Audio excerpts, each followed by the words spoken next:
Have you ever stopped to think about why you work so much? The answer might be hiding in your own closet, in your garage, or on your credit card statement.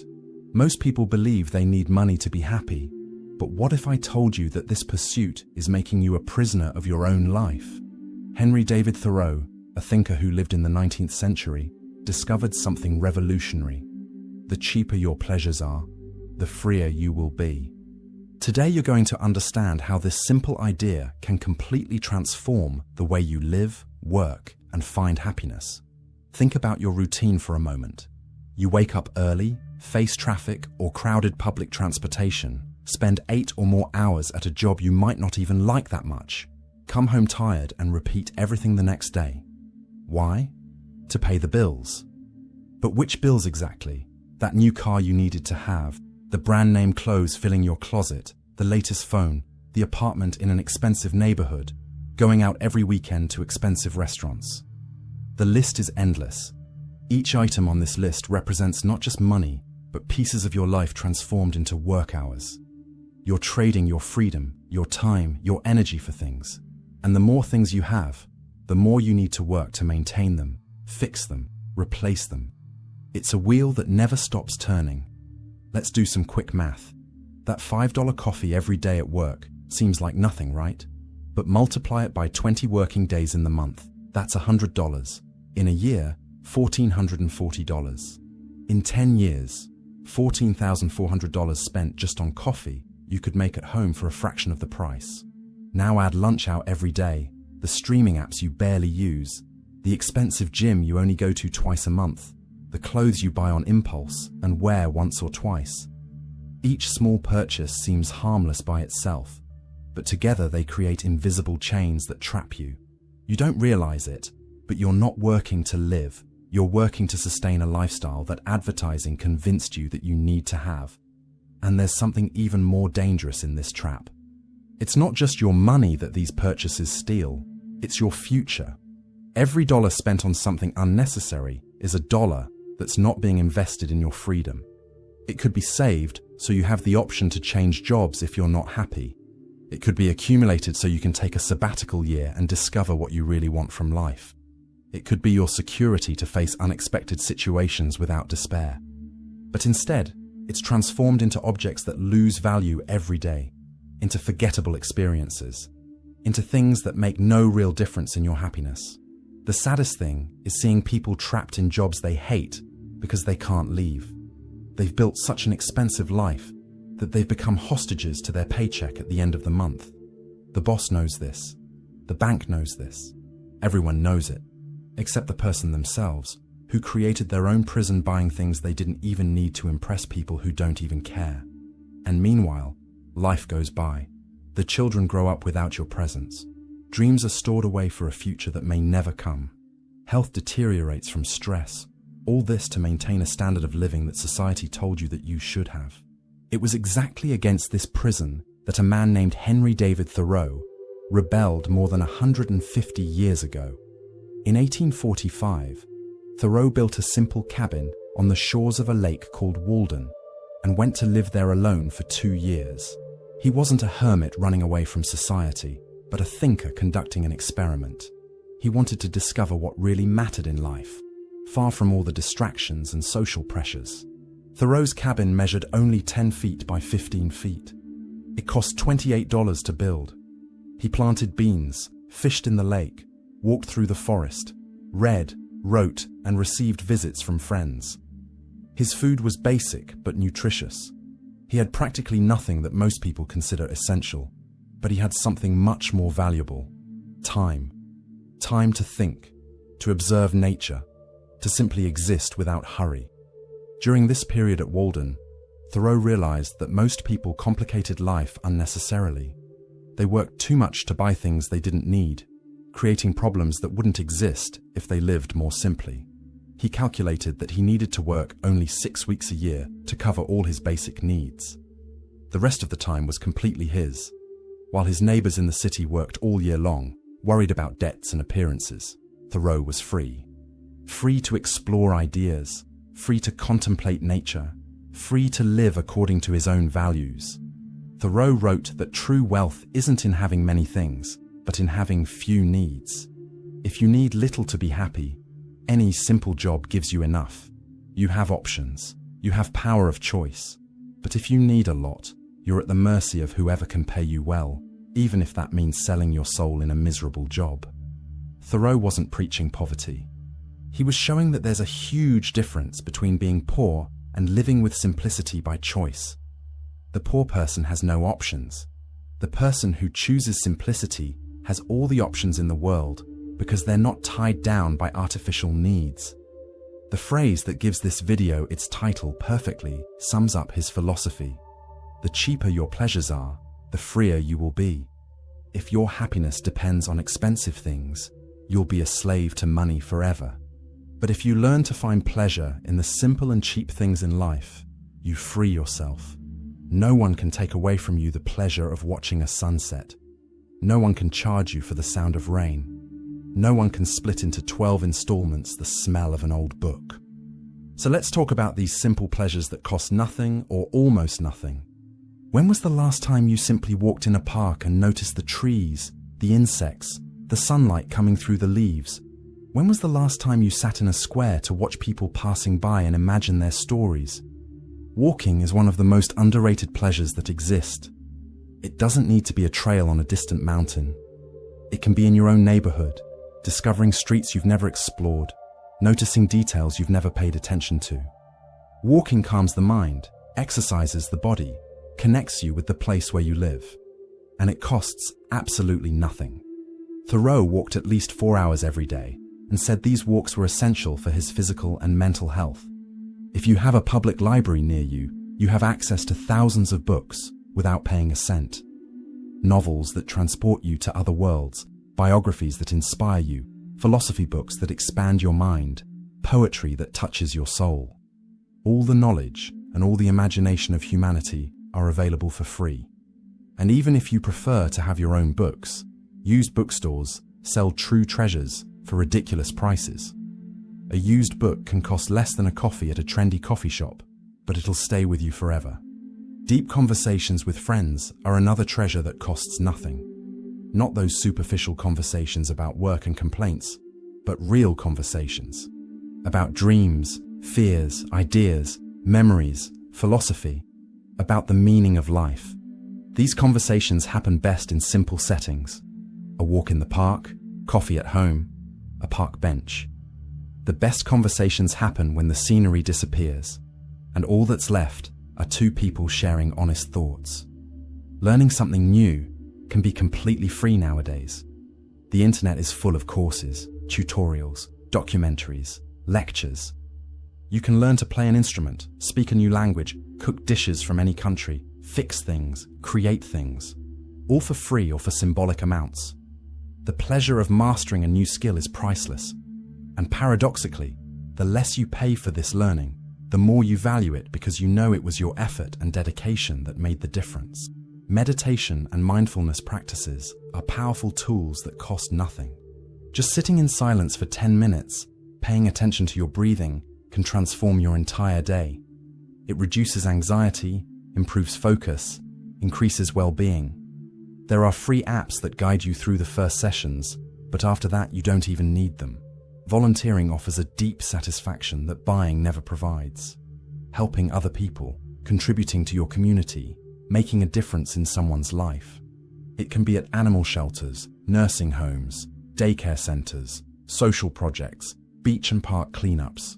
You donate your time and receive in return a sense of purpose and connection that no object can give.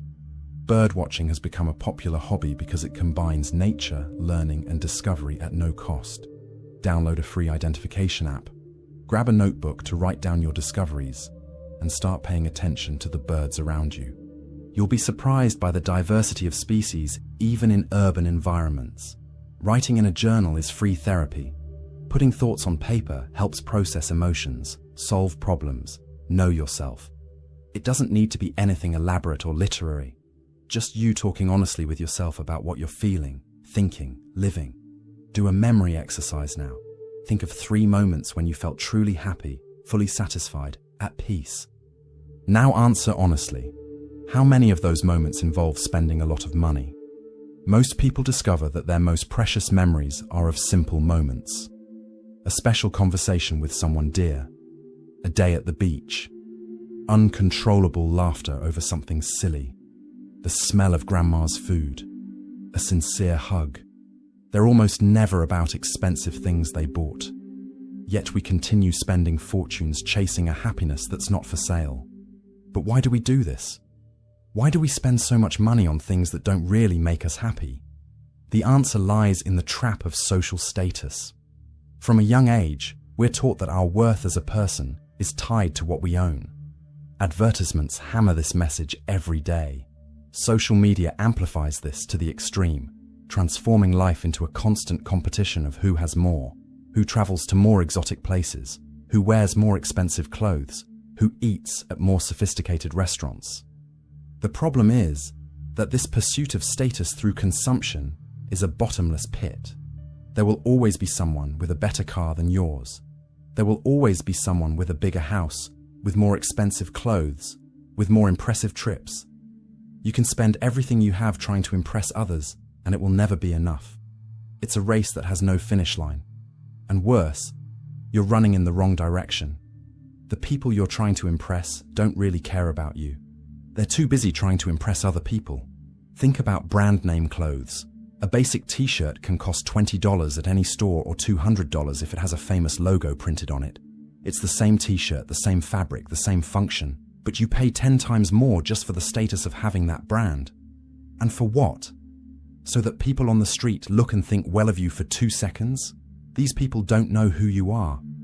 They don't know your character, your values, your achievements. Is it worth selling hours of your life to buy the superficial approval of strangers? Cars are another classic example. An economy car takes you from point A to point B exactly like a luxury car. Both face the same traffic jams, stop at the same traffic lights, but one costs 5 times more than the other.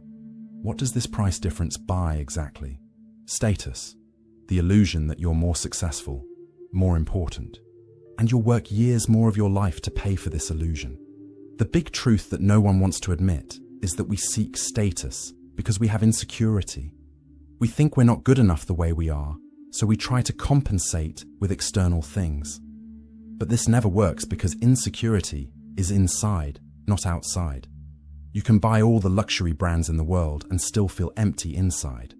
The only way to really free yourself from this trap is to stop seeking external validation. Understand that you're worth what you are, not what you have. When you free yourself from the need to impress others, something magical happens. Suddenly, you don't need that expensive car anymore. You can buy a simple car that works well and save a fortune. You don't need those brand name clothes anymore. You can wear comfortable and practical clothes that cost a fraction of the price. Every time you choose not to spend to impress, you're buying back a piece of your freedom. And then you start making choices based on what really matters to you, not on what others will think.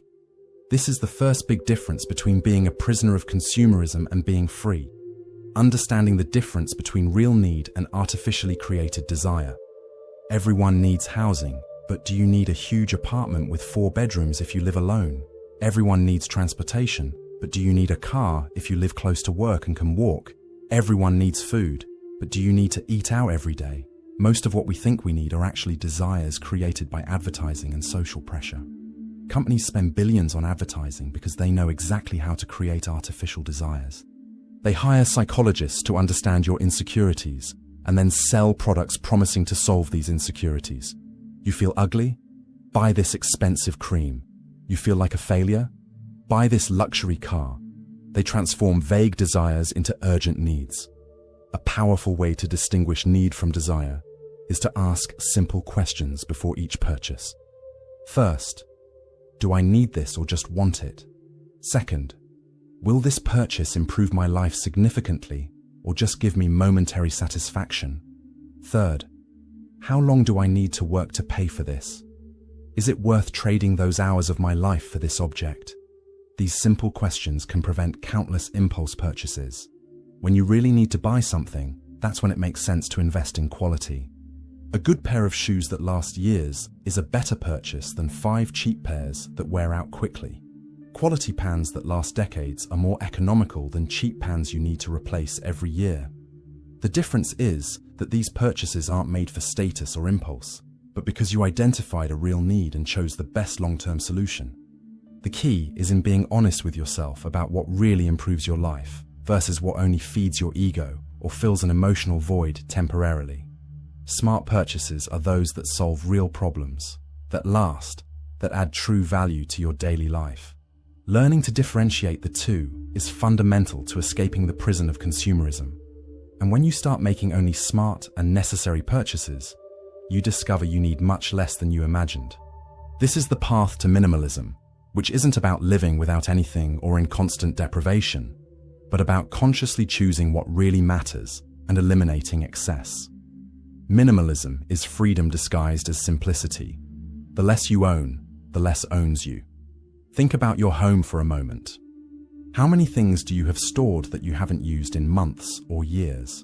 How many clothes in the closet that you never wear? How many decorative objects gathering dust? How many devices and gadgets that seemed useful but are forgotten in drawers? Each of these items was bought with money you worked to earn. They represent hours of your life transformed into objects that now only take up space and create clutter. Minimalism proposes that you keep only what you really use, love, or need. And as you eliminate excess, something interesting happens. Your home stays organized with much less effort. You spend less time cleaning, tidying, looking for things.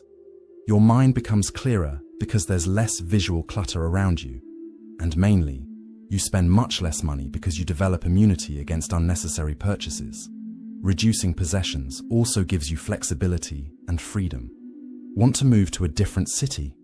It's much easier when you don't have a house stuffed with furniture and junk. Want to switch jobs to something that pays less but makes you happier? You can do that when your expenses are low because you don't need much. Excessive possessions are anchors that keep you in place. Simplicity is wings that let you fly. Starting to simplify doesn't need to be radical. You can start small. Choose a drawer, a closet, a room.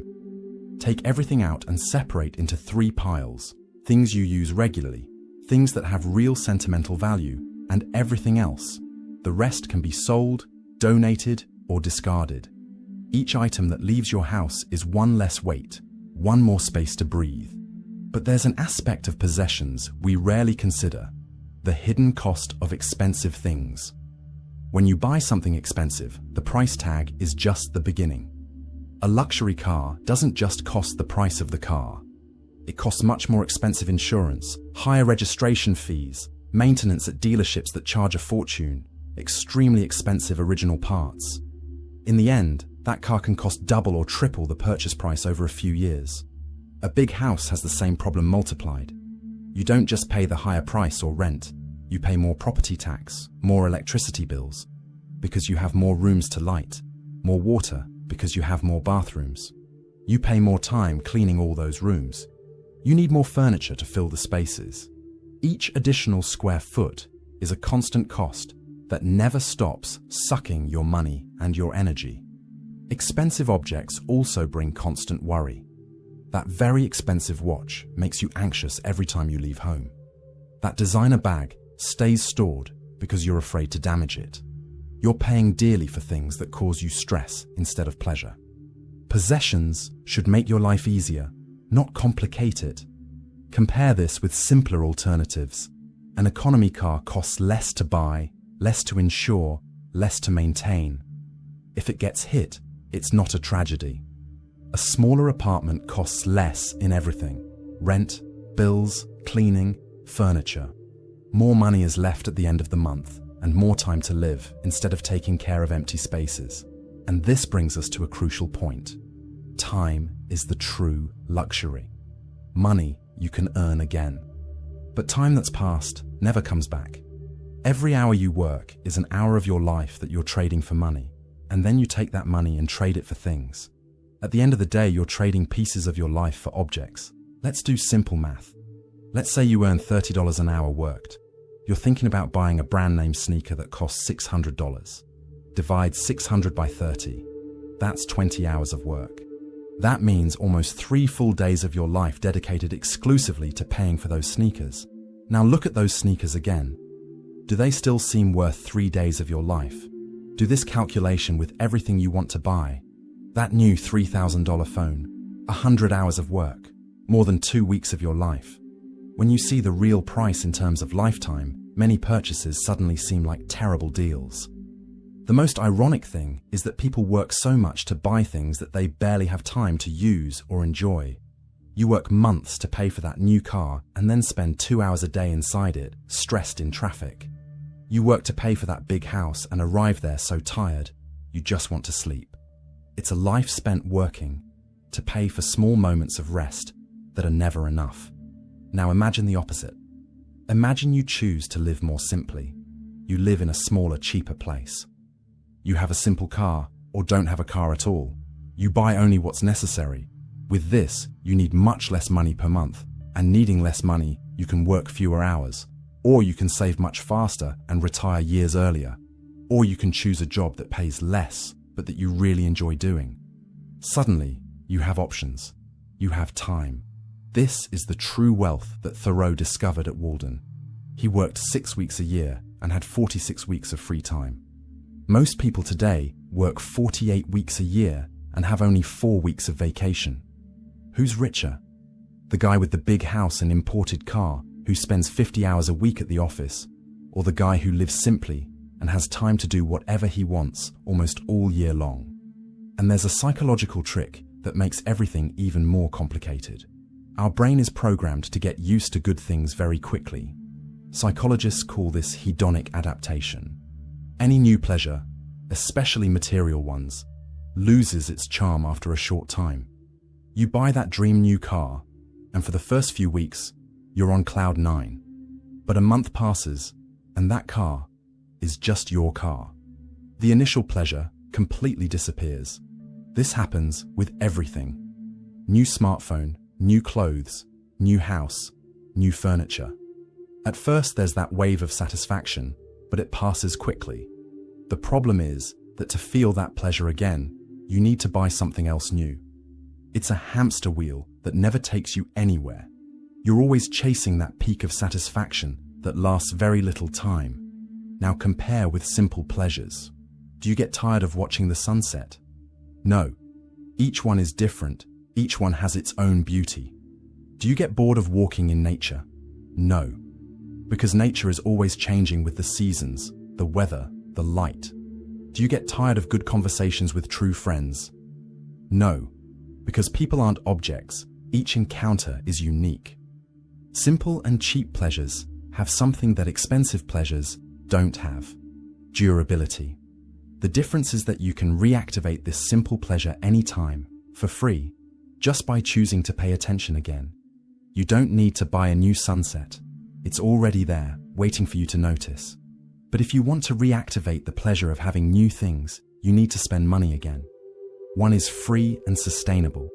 The other is expensive and addictive. But there's one type of pleasure that not only doesn't lose value, but actually increases: the pleasure of creation. And curiously, this type of pleasure flourishes better in simplicity.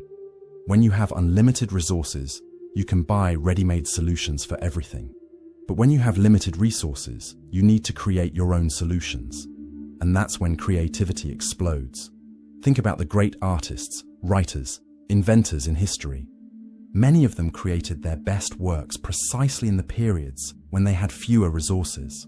Not despite the limitation, but because of it. Limitation forces you to be creative. When you can't just buy what you need to invent, adapt, improvise. And that's incredibly satisfying.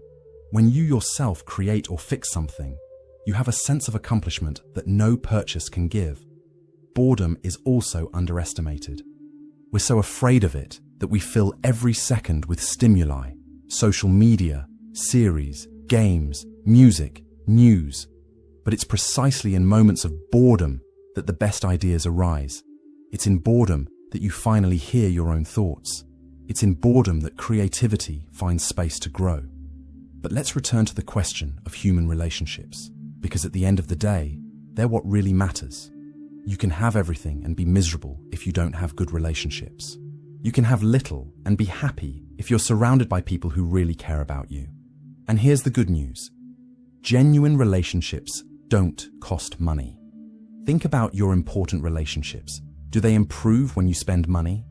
Does your friendship with someone get stronger because you went to an expensive restaurant? No. It gets stronger when you have honest conversations, when you laugh together, when one supports the other in difficult moments. All this can happen on a park bench or in a simple kitchen. The setting doesn't matter. What matters is the quality of the connection between people. But consumer society tries to turn even relationships into opportunities to spend money. Want to impress someone? Take them to an expensive restaurant. Want to show you love someone? Buy an expensive gift.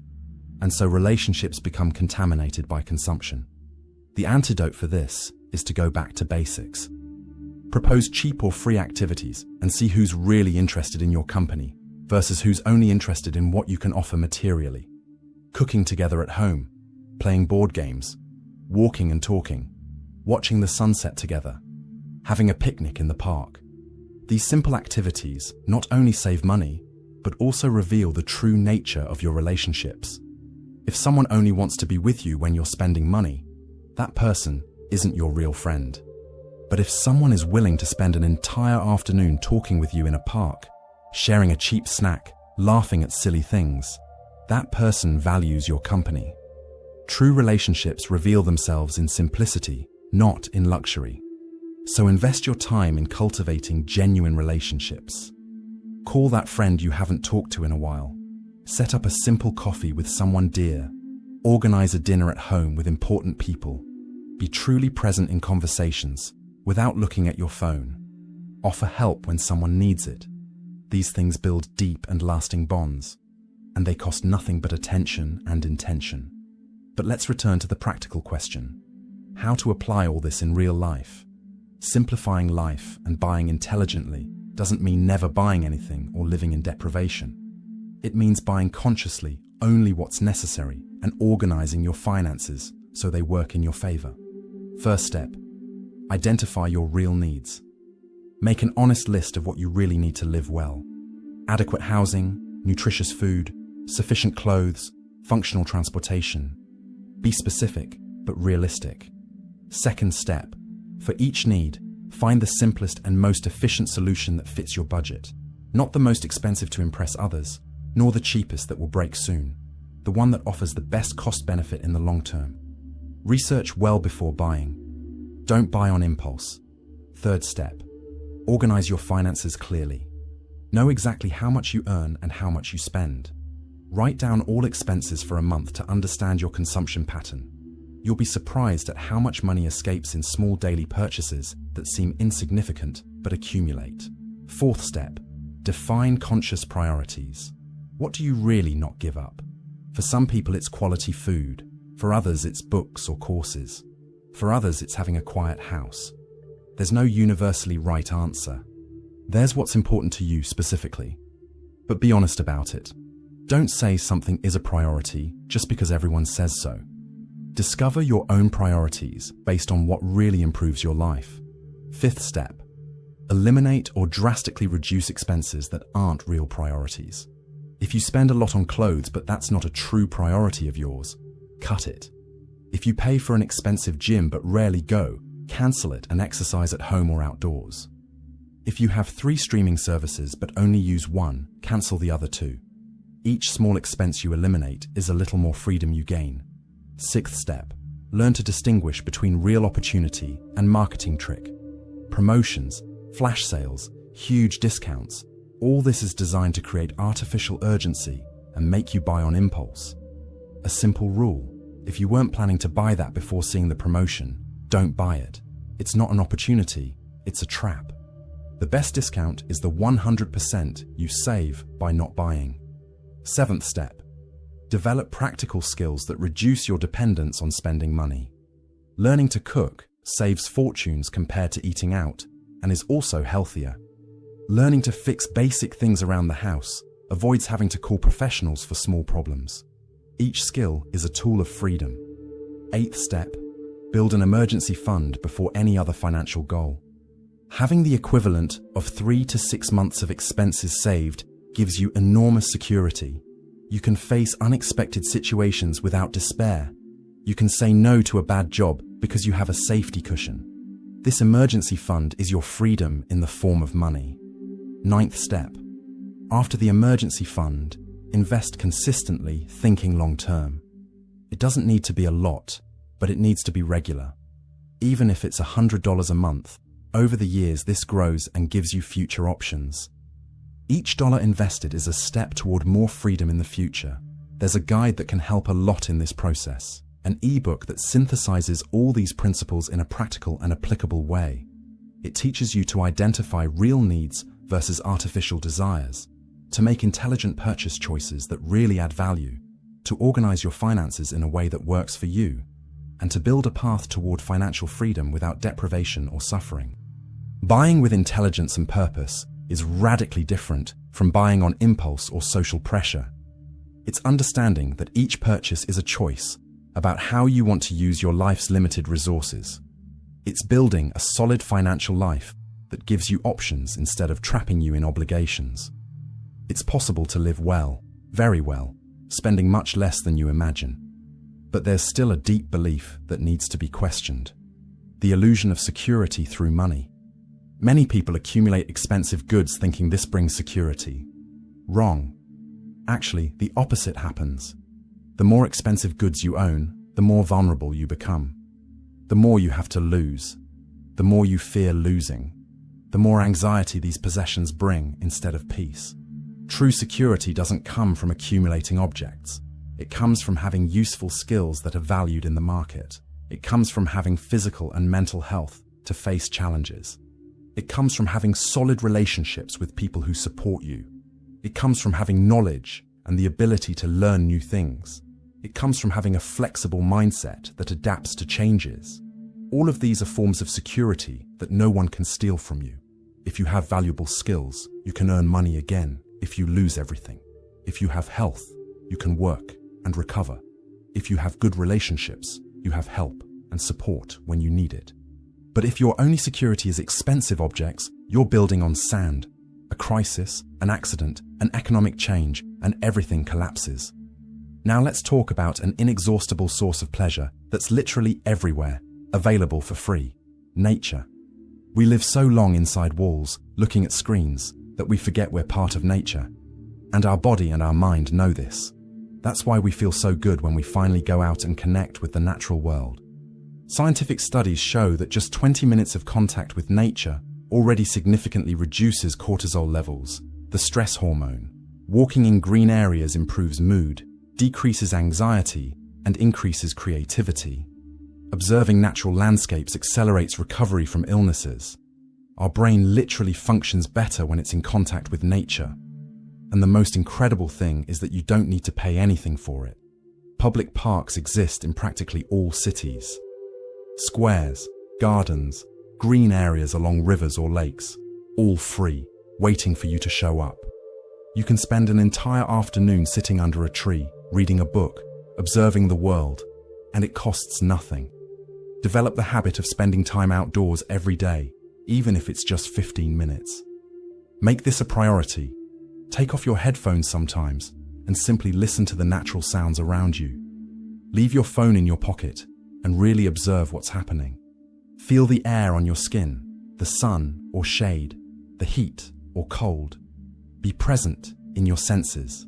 Nature also offers infinite entertainment for those who know how to look. Observing insects and understanding their behaviors. Identifying different bird species by song or appearance. Learning about plants. Following the changes of the seasons.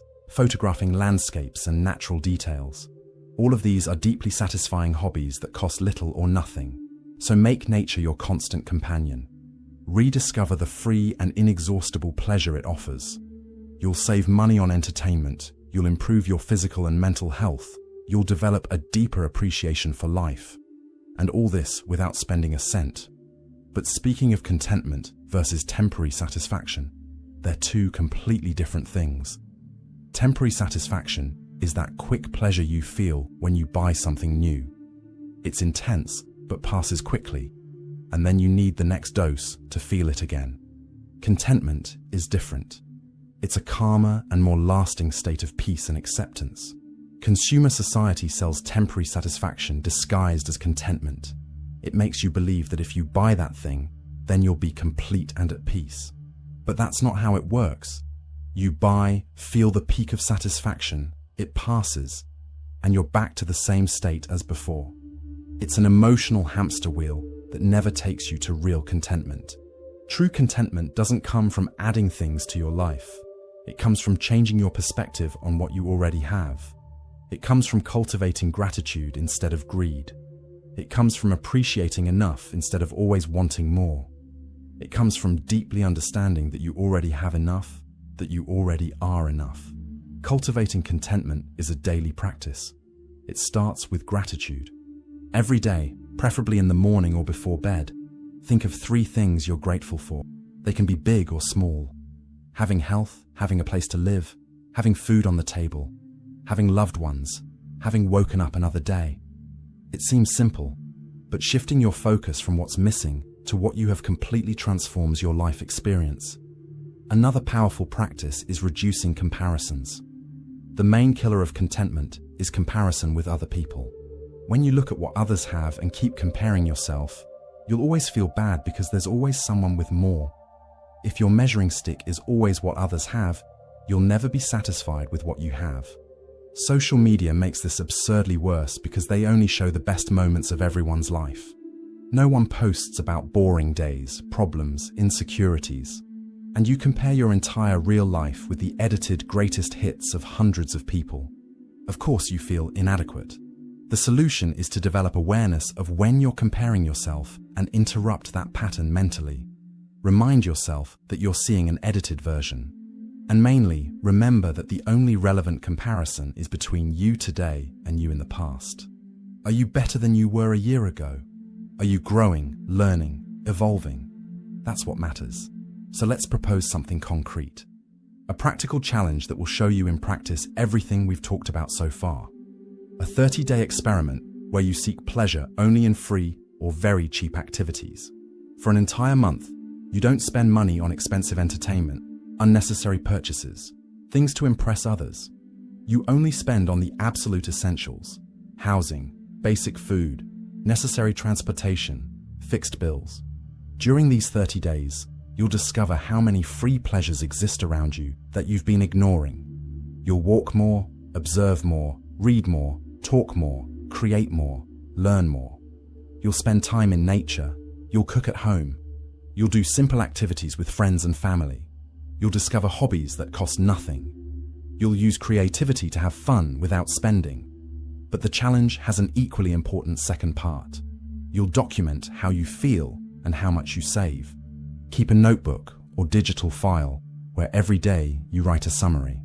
How the day was, what you did, how you felt, if you missed spending money, how much you saved. At the end of 30 days, you'll have a complete record of this experience. Most people who do this challenge discover 3 things. First, they save an absurd amount of money they didn't even know they were spending. Second, they have as much fun as before, and sometimes more, because they're more present and creative. Third, they feel lighter, less anxious, less trapped in the wheel of consumption. You don't need to be radical and never spend on entertainment again after 30 days, but you'll have proven to yourself that you don't need all those things to be happy. You'll have demystified the belief that money buys happiness. You'll have developed new habits and discovered new sources of pleasure. And you'll have created a reference point. You know you can live well, spending much less. This gives you power in your future choices. Freedom isn't being able to buy anything you want. Freedom is not needing much to be happy. When your pleasures are cheap, any simple job gives you enough money. You have options. You can choose jobs that satisfy you instead of just ones that pay well. You can work fewer hours and have more time to live. You can save money faster and retire years earlier. You can change cities, careers, life, without being tied down by heavy financial obligations. True wealth isn't in how much you have, but in how much you need. Reduce your needs, and you'll become rich even with little money. Because rich isn't who has a lot, but who has enough and is satisfied. Rich is who can wake up in the morning and choose how to spend the day without being limited by financial obligations. Rich is who can say no to situations that don't serve their life. Rich is who doesn't live in constant fear of losing what they have. This phrase from Thoreau isn't just a beautiful philosophical observation. It's a practical map to freedom. It's an invitation to completely rethink your relationship with money, consumption, and happiness. It's a provocation to question all the beliefs that society implanted in you about what constitutes a good life. And it's a promise. If you have the courage to live according to this principle, you'll discover a freedom that most people never know. This freedom doesn't come from having a lot of money. It comes from needing little money. It comes from finding happiness in the simple things that have always been available, but that you learned to ignore. It comes from dropping out of the endless race for status and possessions and simply living. It comes from discovering that you already had everything you needed to be happy. You just weren't looking in the right places. You already have access to nature that heals and inspires. You already have the ability to create things with your own hands. You can already cultivate deep relationships. You can already learn infinitely. You can already walk, observe, think, feel. None of this costs money, but all of it immensely enriches life. When you really absorb this, when you live according to this truth, the world opens up. The invisible chains of consumerism fall away, and you discover that you were always free. You had just forgotten how to exercise that freedom. So start today. Don't wait for the perfect moment or ideal conditions. Start small if you need to, but start. Choose a free pleasure and dedicate time to it today. Walk without a destination for 30 minutes. Read a book you already have but never opened. Have a deep conversation with someone important. Watch the sky at dusk. Cook something simple but tasty. Meditate for 10 minutes. Write in your journal. Each of these actions is a step toward freedom. And over time, as you incorporate more and more cheap pleasures into your life and eliminate unnecessary expenses, you'll notice profound changes. More money left at the end of the month, less stress and anxiety, more free time, more life options, better relationships, more creativity, more inner peace. All of this available when you stop chasing happiness in stores and start finding it where it's always been, in the simple things in life. Thoreau's life at Walden proved this is possible. Thousands of people around the world who chose intentional simplicity prove this every day. And you can prove it to yourself too. You don't need to go live in a cabin in the forest, although you can if you want. You just need to start making different choices, one at a time, aligned with the principle that the cheaper your pleasures are, the freer you will be. If this journey toward more freedom and meaning resonated with you, there's something special waiting in the first pinned comment. It's a natural next step for those who want to live beyond the conventional. And if this content resonated with you, subscribe to the channel so we can continue this conversation. I'll be waiting for you in the next video.